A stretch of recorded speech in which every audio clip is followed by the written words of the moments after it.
1962 సంవత్సరం జూలై 8వ తారీఖున తూర్పుగోదావరి జిల్లాలోని రాజోలు గ్రామానికి 5 కిలోమీటర్ల దూరంలో ఉన్న అయ్యవారి తిప్ప అనే ఒక చిన్న పల్లెటూరులో దేవిరెడ్డి కృష్ణమూర్తి సత్యవతి దంపతులకు పెద్ద కొడుకుగా జన్మించారు మన డిఎన్ఎస్వి గారు.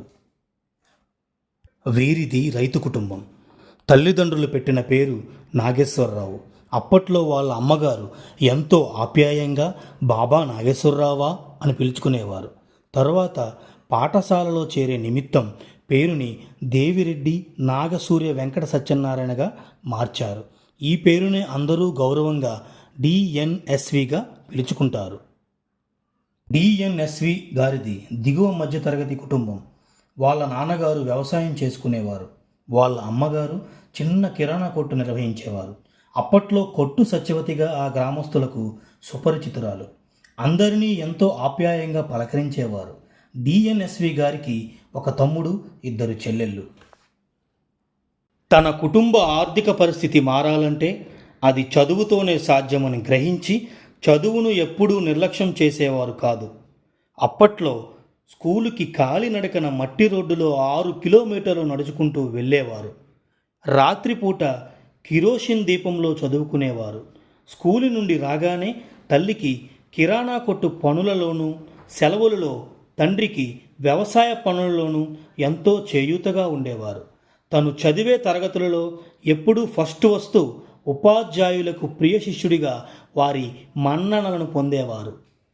మలికిపురంలోని ఏఎఫ్డిటి హై స్కూల్లో 8వ తరగతి చదువుతుండగా కుటుంబ ఆర్థిక పరిస్థితి బాగాలేక వాళ్ళ అమ్మగారు చదువుని మాన్పించేసి వ్యవసాయ పనులకు పంపేవారు. అప్పట్లో గ్రామ పెద్దలలో ఒకరైన దేవా సురేష్ బాబు గారు, ఆయనను జాన్ గారు అని పిలిచేవారు. మరియు ఉపాధ్యాయులు కలిసి డిఎన్ఎస్వి గారి అమ్మగారి దగ్గరకు వచ్చి అబ్బాయి ఫస్ట్ క్లాస్ స్టూడెంట్ అని, ఎంతో వినయంగా ఉంటారని, కష్టపడే తత్వం గల విద్యార్థి అని, చదువును అస్సలు మానిపించవద్దని చెప్పడంతో వాళ్ళ అమ్మగారు మనసు మార్చుకుని ఆర్థిక ఇబ్బందులు ఉన్నప్పటికీ వారి చదువును ఆపకుండా ప్రోత్సహించారు.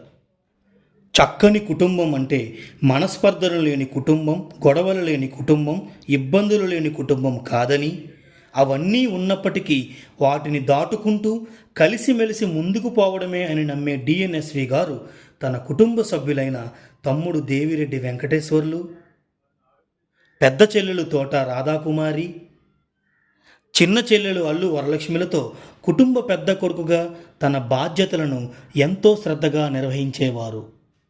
అప్పట్లో ఆ గ్రామంలో చదువుకునే విద్యార్థులు 6 మాత్రమే ఉన్నారు. అందులో డిఎన్ఎస్వి గారు తప్ప మిగతా వారందరూ ఆర్థిక పరిస్థితి బాగున్నవారే. అందులో సర్పంచ్ గారి పెద్ద కొడుకు అయిన సుబ్రహ్మణ్య శెట్టి గారు డిఎన్ఎస్వి గారి స్నేహితుడిగా ఉండేవారు. రూపాయి విషయంలో కరెక్ట్గా ఉంటేనే ఏ స్నేహబంధమైన బంధుత్వమైన నిలబడుతుందని ఆయన సిద్ధాంతాలను, ఆయన కష్టపడే తత్వాన్ని ప్రేమించి ఆయనకు ప్రాణ స్నేహితుడిగా మారిపోయారు. డిఎన్ఎస్వి గారి విద్యాభ్యాసం మొదటిగా డిఎన్ఎస్వి గారు ఏఎఫ్డిటి మలికిపురం హై స్కూల్ నందు 10th క్లాస్ ఫస్ట్ క్లాస్లో పూర్తి చేశారు. తరువాత ఏఎఫ్డిటి జూనియర్ కాలేజీ నందు ఇంటర్ బైపీసీలో కాలేజీ ఫస్ట్ వచ్చారు. తరువాత తను బిఏలో హిస్టరీ, ఎకనామిక్స్ అండ్ సోషియాలజీలో పట్టభద్రులయ్యారు. ఆ తరువాత ఎంఏ సోషియాలజీ పూర్తి చేశారు. 1981 నవంబర్ 9వ తేదీన హెల్త్ అసిస్టెంట్గా 350 రూపాయల జీతంతో మారేడుమిల్లి ఏజెన్సీలో ఉద్యోగం మొదలుపెట్టిన ఆయన తరువాత హెల్త్ ఇన్స్పెక్టర్గా, హెల్త్ సూపర్వైజర్గా, ప్రస్తుతం సిహెచ్ఓగా పోడూరులో పదవీ విరమణ చేశారు. ఈ 43 ఏళ్ల ఉద్యోగ జీవితంలో కుటుంబ బాధ్యతలను, ఉద్యోగ బాధ్యతలను, సామాజిక బాధ్యతలను ఎంతో ఆదర్శవంతంగా నిర్వహించారు. అందులో కొన్ని ముఖ్య సంఘటనలు మీకోసం.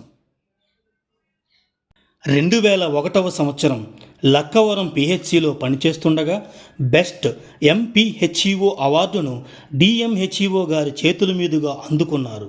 2022వ సంవత్సరం ఆగస్టులో కోడూరులో పనిచేస్తుండగా డివిజన్లో బెస్ట్ సిహెచ్ఓ అవార్డు అప్పట్లో నర్సాపురం సబ్ కలెక్టర్ గారి చేతుల మీదుగా అందుకోవడం జరిగింది.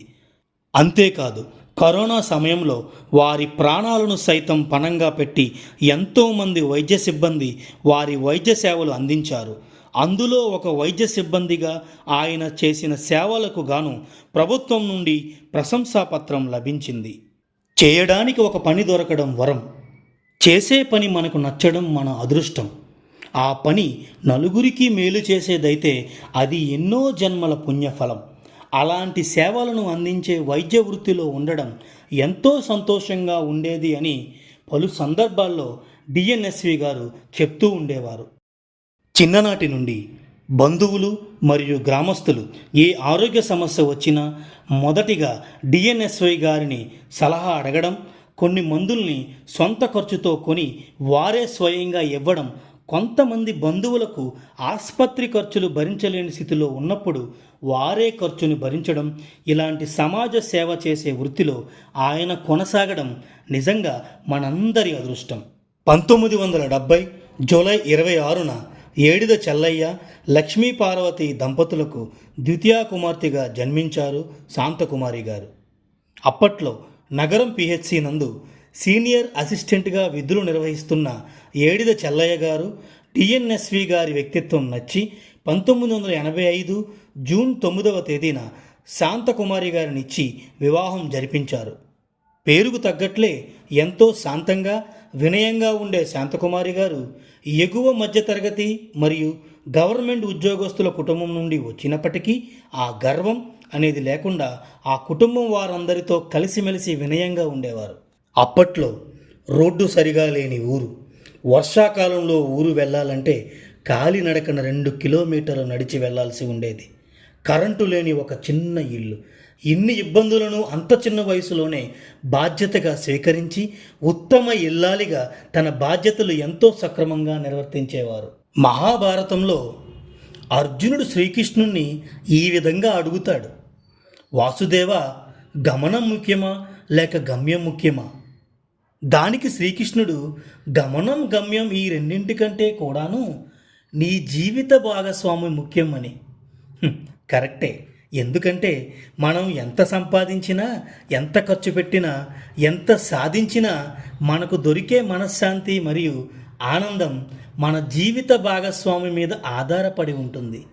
అలాంటి ఆనందాన్ని, మనశ్శాంతిని ఇచ్చే ఈ శాంతకుమారి ఆయన జీవితంలోకి రావడం ఎంతో అదృష్టమని చాలా సందర్భాలలో చెప్పడం జరిగింది.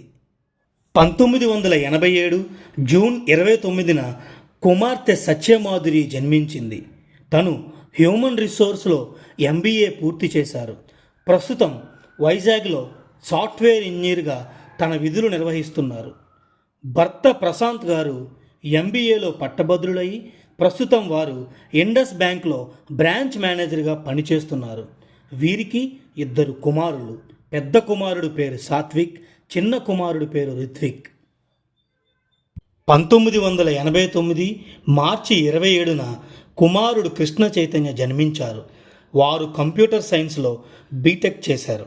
ప్రస్తుతం వారు కేంద్ర ప్రభుత్వం అనుసంధాన సంస్థ అయిన భారత ఆహార సంస్థ FCI నందు పాలకొల్లులో విధులు నిర్వహిస్తున్నారు. వారి శ్రీమతి అయిన లక్ష్మీ జాజీ MSc ఆర్గానిక్ కెమిస్ట్రీలో పట్టభద్రులైనారు. ప్రస్తుతం వారు గృహిణిగా తమ విధులు నిర్వహిస్తున్నారు. వీరికి ఒక కుమారుడు దివ్యాంశ్, కుమార్తె లక్ష్మీ సహస్ర.